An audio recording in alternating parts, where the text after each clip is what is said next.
How does vagus nerve convey gut instincts to the brain? New research offers an exciting possibility for the treatment of PTSD. What situations make you feel nervous, fearful, or anxious to the point that you get butterflies and feel sick to your stomach? Are there people, places, situations in your life that evoke a fear-conditioned response?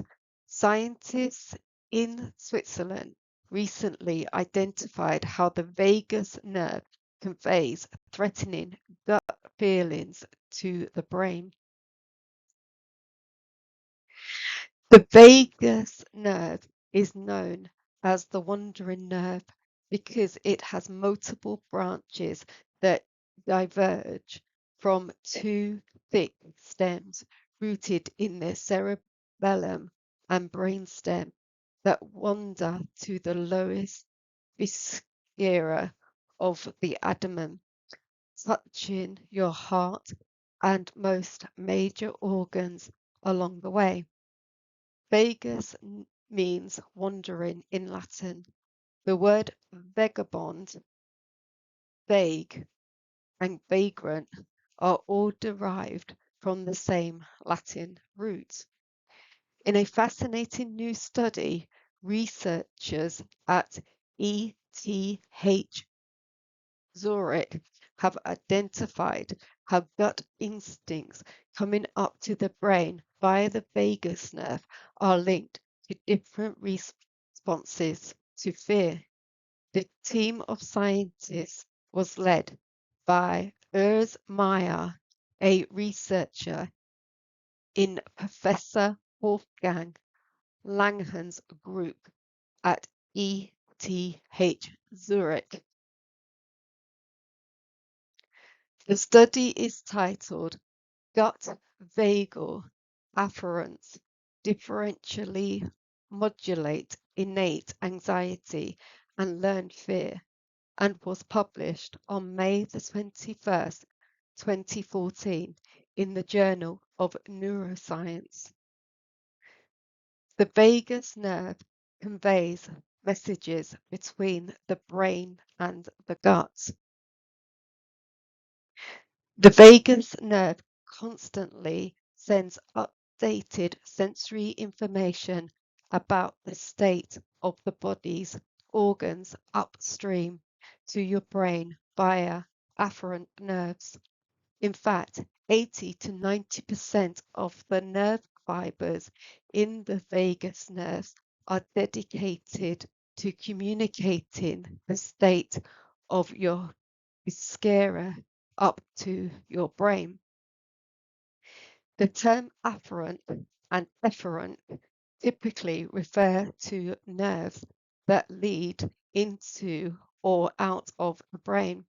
Afferent signals are sent from the nerve receptor into the brain, while efferent signals are sent from the brain to the peripheral body. Visceral feelings and gut instincts are literally emotional intuitions transferred up to your brain via the vagus nerve. In previous studies, signals from the vagus nerve traveling from the gut to the brain have been linked to modulating mood and distinctive types of fear and anxiety. As with any mind-body feedback loop, messages also travel downstream from your conscious mind through the vagus nerve via efferent nerves, signaling your organs to create an inner calm so you can rest and digest during times of safety or to prepare your body for fight or flight in dangerous situations. For this study, the Swiss scientists snipped the afferent nerve fibers of the vagus nerve going from the gut to the brain, cutting the vagus nerve turned the usual feedback loop between gut instincts and the brain from a two-way communication into a one-way street. This allowed the researchers to hone in on the role that the vagus nerve plays in conveying gut instincts up to the brain. In particular, the researchers were interested in, identifying the link between innate anxiety and conditioned or learned fear. In test animals, the brain was still able to send signals down to the stomach, but the brain couldn't receive signals coming up from the stomach. Healthy vagus nerve communication between your gut and your brain helps to slow you down like the brakes on your car by using neurotransmitters such as acylcholine, I'm sorry, I can't pronounce it, and GABA. These neurotransmitters literally lower heart rate, blood pressure, and help your heart and organs slow down so that you can rest and digest. The new Swiss study explored the consequences of a complete disconnection of signals from the vagus nerve coming up from the gut to the brain, and how this affected innate anxiety, conditioned fear, and subsequent neurochemical changes in the brain. In a fear conditioning experiment on rats, the researchers in Zurich linked an unpleasant experience to a specific sound. Interestingly, the gut instinct signal from the vagus nerve was necessary for unlearning a conditioned response of fear.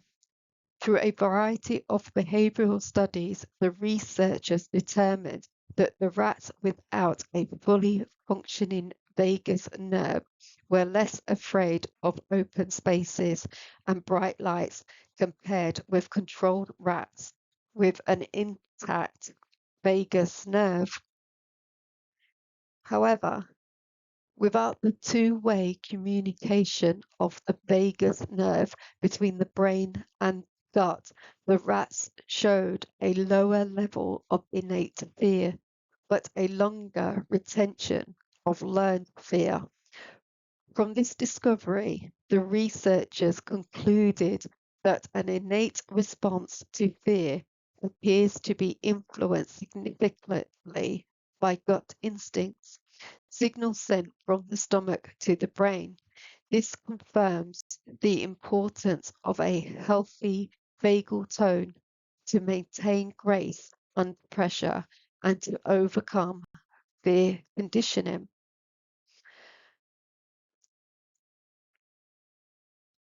Mark Twain addressed a backlash of conditioned fear when he said we should be careful to get out of an experience only the wisdom that is in it and stop. There leads we be like a cat that sits down on a hot stove lid.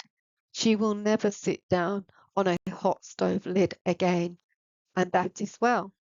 But also, she will never sit down on a cold one anymore. The author of this report is Christopher Bergland, and in his book, The Athlete's Way, he writes extensively about ways to overcome learned fear and innate anxiety. This can be found on Amazon and other book buying places. A simple mantra he uses as an athlete to engage his vagus nerve when faced with a threatening challenge is to take a few deep breaths and recite a line by Cora Harris, the author of I'll Climb the Highest Mountain. The bravest thing you can do when you are not brave is to profess courage and act accordingly. Using positive self-talk and taking deep breaths is a quick and easy way to engage the vagus nerve and parasympathetic nervous system to claim yourself from both the top down and from the bottom up.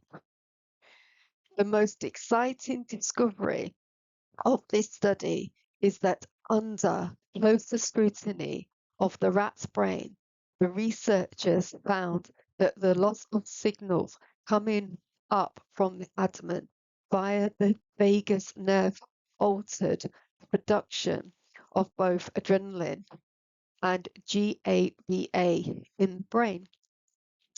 When researchers switched from a negative to a neutral stimulus, the rats, without gut instincts coming up to the brain via the vagus nerve, required significantly longer to reassociate the sound with the new safe and neutral situation. The researchers point out that this finding is congruent with other recently published studies which found that stimulation of the vagus nerve can facilitate learning. So in conclusion, vagus nerve has powerful psychological influences.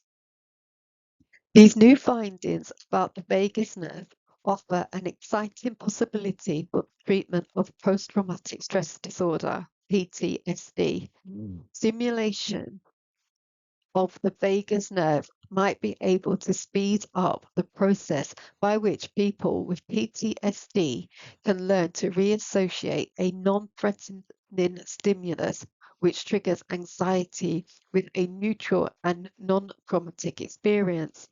Vagus nerve stimulation, VNS, is currently used to treat epilepsy and depression, although psychological benefits of VNS remain controversial.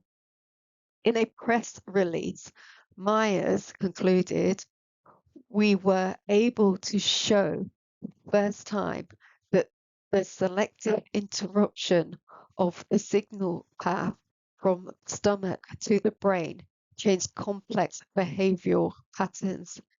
This has traditionally been attributed to the brain alone. The study shows clearly that stomach also has a say in how we respond to fear. However, what it says, for example, precisely what it signals is not yet clear.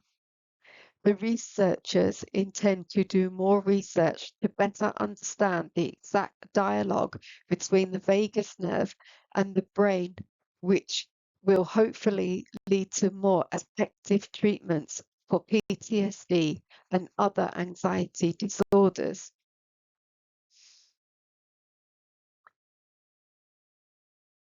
I felt it was really important to put a disclaimer at the end of the report here to say that I am animal friendly, and it does break my heart that we are still testing on animals in labs.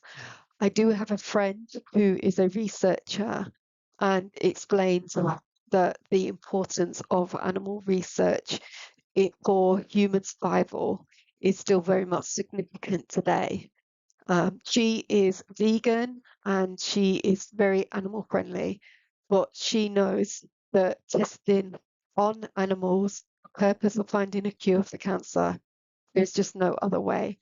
But I just want to really stress that it breaks my heart and I hope that it came across in reading because I found it very, very difficult. The second part of the disclaimer is having AUDHD. I have trouble speaking and especially trouble when reading very large, complicated words. If you would like this blog post to be sent out to you, just let me know and I will send you the link for it. All things read in the report belongs to the author And also all photos that have been used are from Google Images and belong to those that designed the pictures. I hope you found this useful and informative, and feedback is greatly welcome, because this is the first time that I've read something out loud and in this way. So I would like to know whether I should continue doing it or if I should stop and find somebody else. Okay, take care.